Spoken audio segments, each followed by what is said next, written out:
ನಮಸ್ಕಾರ ಸ್ನೇಹಿತರೆ, ನಮ್ಮ ಚಾನೆಲ್ಗೆ ಸ್ವಾಗತ. ನನ್ನ ಹೆಸರು ಪಲ್ಲವಿ. ನಾನು ಪುಣೆಯಲ್ಲಿ ವಾಸಿಸುವ ವಿವಾಹಿತ ಮಹಿಳೆ. ನೋಡಲು ನಾನು ತುಂಬಾ ಸುಂದರವಾಗಿದ್ದೇನೆ. ನನ್ನ ಎತ್ತರ 5 ಅಡಿ 7 ಇಂಚು. ಕಾಲೇಜು ದಿನಗಳಲ್ಲಿ ನಾನು ಫ್ಯಾಷನ್ ಶೋ ವಿಜೇತೆಯಾಗಿದ್ದೆ. ಅಂದು ಅನೇಕ ಹುಡುಗರು ನನ್ನ ಹಿಂದೆ ಇದ್ದರೂ ನಾನು ಯಾರನ್ನೂ ಗಮನಿಸಿರಲಿಲ್ಲ. ನನ್ನ ಮದುವೆಯಾಗಿ ಈಗ 2 ವರ್ಷಗಳು ಕಳೆದಿವೆ. ನನ್ನ ಪತಿ ಕಿರಣ್ ಒಂದು ದೊಡ್ಡ ಕಂಪನಿಯಲ್ಲಿ ಇಂಜಿನಿಯರ್ ಆಗಿ ಕೆಲಸ ಮಾಡುತ್ತಿದ್ದಾರೆ. ನಮ್ಮದು ಮನೆಯವರು ನಿಶ್ಚಯಿಸಿದ ಮದುವೆ.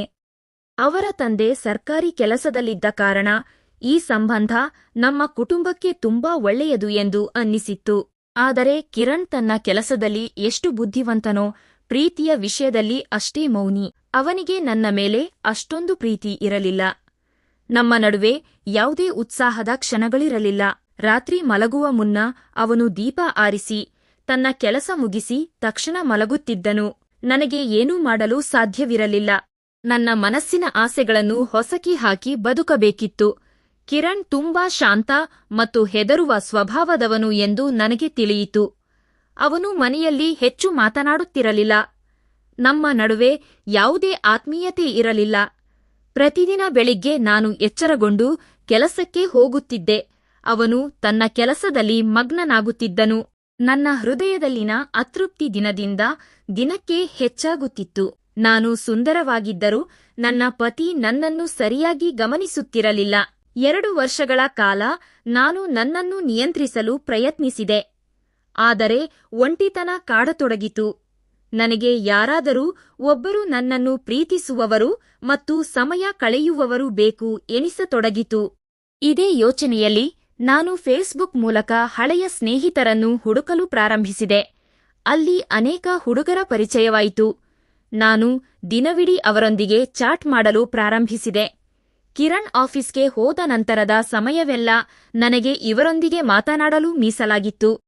ಆ 6 ಜನರಲ್ಲಿ ಆಕಾಶ್ ನನಗೆ ತುಂಬಾ ಇಷ್ಟವಾದನು. ಆಕಾಶ್ ಒಬ್ಬ ಸಭ್ಯ ಹುಡುಗನಂತೆ ಕಂಡನು. ಒಮ್ಮೆ ಅವನು ಆಕಸ್ಮಿಕವಾಗಿ ಒಂದು ತುಂಟತನದ ಸಂದೇಶ ಕಳುಹಿಸಿ ತಕ್ಷಣ ಅಳಿಸಿ ಹಾಕಿದನು. ಅವನು ಗಾಬರಿಯಿಂದ ಕ್ಷಮೆ ಕೇಳಿದ ರೀತಿ ನನಗೆ ನಗು ತರಿಸಿತು. ನಾನು ಅವನಿಗೆ ತಮಾಷೆಯ ಇಮೋಜಿಗಳನ್ನು ಕಳುಹಿಸಿದೆ. ಅಲ್ಲಿಂದ ನಮ್ಮ ನಡುವಿನ ಮಾತುಕತೆ ಮತ್ತು ಸ್ನೇಹ ಇನ್ನಷ್ಟು ಆಪ್ತವಾಗುತ್ತಾ ಹೋಯಿತು. ಒಂದು ದಿನ ಬೆಳಿಗ್ಗೆ ಕಿರಣ್ ಪಕ್ಕದಲ್ಲೇ ಮಲಗಿದ್ದಾಗ ಆಕಾಶ್ನಿಂದ ಒಂದು ಸಂದೇಶ ಬಂದಿತು. ಅದು ಸ್ವಲ್ಪ ವಿಭಿನ್ನವಾದ ಫೋಟೋ ಆಗಿತ್ತು. ನಾನು ಗಾಬರಿಯಾಗಿ ಕಿರಣ್ ಎಚ್ಚರಗೊಂಡರೆ ಸಮಸ್ಯೆಯಾಗುತ್ತದೆ ಎಂದು ತಿಳಿಸಿದೆ. ಆಕಾಶ್ ತಾನು ನನ್ನನ್ನು ತುಂಬಾ ಮಿಸ್ ಮಾಡಿಕೊಳ್ಳುತ್ತಿರುವುದಾಗಿ ಹೇಳಿದನು. ನನಗೂ ಅವನನ್ನು ನೋಡಬೇಕೆಂಬ ಆಸೆ ಅತಿಯಾಗಿ ಉಂಟಾಯಿತು. ನಂತರ ನಾನು ಅವನಿಗೆ ನಮ್ಮ ಮನೆಯ ವಿಳಾಸ ಕಳುಹಿಸಿದೆ. ಅವನು ಬರಲು ಒಪ್ಪಿಕೊಂಡನು. ಅಂದು ಕಿರಣ್ ಆಫೀಸ್ಗೆ ಹೋದ ನಂತರ ನಾನು ಸ್ನಾನ ಮಾಡಿ ಸುಂದರವಾಗಿ ತಯಾರಾದೆ. ಗುಲಾಬಿ ಬಣ್ಣದ ಪಂಜಾಬಿ ಉಡುಪು ಧರಿಸಿ ಆಕಾಶ್ಗಾಗಿ ಕಾಯುತ್ತಿದ್ದೆ. ನನ್ನ ಹೃದಯದ ಬಡಿತ ಜೋರಾಗಿತ್ತು. ಸುಮಾರು 12 ಗಂಟೆಗೆ ಆಕಾಶ್ ನಮ್ಮ ಕಟ್ಟಡಕ್ಕೆ ಬಂದನು. ಅವನು ನೀಲಿ ಶರ್ಟ್ ಮತ್ತು ಫಾರ್ಮಲ್ ಬಟ್ಟೆಯಲ್ಲಿ ತುಂಬಾ ಸುಂದರವಾಗಿ ಕಾಣುತ್ತಿದ್ದನು. ನಾನು ಅವನನ್ನು ಒಳಗೆ ಕರೆದು ಸೋಫಾದ ಮೇಲೆ ಕುಳಿತುಕೊಳ್ಳಲು ಹೇಳಿದೆ. ಅಡುಗೆ ಮನೆಯಿಂದ ನೀರು ತಂದುಕೊಟ್ಟೆ. ನಾವಿಬ್ಬರೂ ಸ್ವಲ್ಪ ಭಯಭೀತರಾಗಿದ್ದೆವು, ಏಕೆಂದರೆ ಇದು ನಮ್ಮಿಬ್ಬರಿಗೂ ಹೊಸ ಅನುಭವವಾಗಿತ್ತು. ನಾನು ಏನಾದರೂ ಸಂಭಾಷಣೆ ಶುರು ಮಾಡಬೇಕೆಂದು ನಿರ್ಧರಿಸಿದೆ. ನಾನು ಅವನಿಗೆ ನಮ್ಮ ಮನೆಯನ್ನು ತೋರಿಸಲು ಮುಂದಾದೆ. ಅಡುಗೆ ಮನೆ ಮತ್ತು ಅತಿಥಿಗಳ ಕೋಣೆಯನ್ನು ತೋರಿಸುತ್ತಾ ಕೊನೆಯಲ್ಲಿ ನಮ್ಮ ಮಲಗುವ ಕೋಣೆಗೆ ಬಂದೆವು. ಅಲ್ಲಿನ ವಾತಾವರಣ ತುಂಬಾ ನಿಶ್ಶಬ್ದವಾಗಿತ್ತು. ಕಿಟಕಿಯ ಬಳಿ ಹೋಗಿ ಪರದೆಯನ್ನು ಸರಿಪಡಿಸಲು ಹೋದಾಗ ಇದ್ದಕ್ಕಿದ್ದಂತೆ ಆಕಾಶ್ ಬಂದು ನನ್ನನ್ನು ಹಿಂದಿನಿಂದ ತಬ್ಬಿಕೊಂಡನು. ಅಂದು ನಾವಿಬ್ಬರೂ ತುಂಬಾ ಸಂತೋಷವಾಗಿ ಸಮಯ ಕಳೆದವು.